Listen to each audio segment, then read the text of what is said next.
আসসালামু আলাইকুম।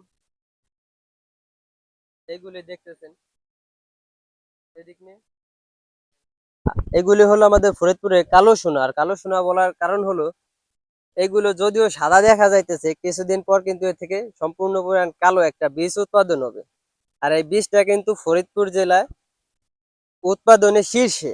আর আমরা কি বীজ উৎপাদন করতেছি, এই যে হলো আমাদের বীজের যেই পেঁয়াজ, এগুলিকে সাই হয় নাই, যে আমরা সাই বলি। সাই না হওয়ার কারণে কিন্তু পেঁয়াজটা এরকম হয়েছে। ঠিকই আমরা এরকম কিন্তু পেঁয়াজ লাগানো হয়েছে আমাদের জমিতে, পুরা জমিতেই কিন্তু এরকম পেঁয়াজ আমরা উৎপাদন করছি। তো কিছুদিন পরে যদি আল্লাহ ভালো মতো প্রাকৃতিক দুর্যোগটা মোকাবিলা করে, কয়েকদিন পর এইগুলিকে আমরা সংরক্ষণ করে বাজারজাত করতে পারবো। যদি আপনাদের কারো বীজ দরকার বা প্রয়োজন, অবশ্যই আমি স্ক্রিনে একটা নাম্বার দিয়ে দিব, এটার সাথে আপনারা যোগাযোগ করতে পারেন। কারণ আমরা মাস 2 থেকে 3 মাস পরে কিন্তু বিক্রি করে থাকবো। তো এইগুলি কিন্তু দাম একটু মোটামুটি বেশি বর্তমান।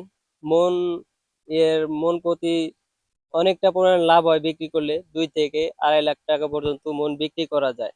এই জন্য বর্তমান ফরিদপুর এই পেঁয়াজের বীজ উৎপাদনে কিন্তু একটু আগ্রহ বেশি পেঁয়াজ উৎপাদনের চেয়ে। কারণ পেঁয়াজে দাম নাই বললেই চলে, বর্তমান কৃষক হাহাকার করতেছে পেঁয়াজের দাম 800 থেকে 900 টাকা মন। যার কারণে আমরা এই পেঁয়াজের বীজ উৎপাদনে আগ্রহী বেশি।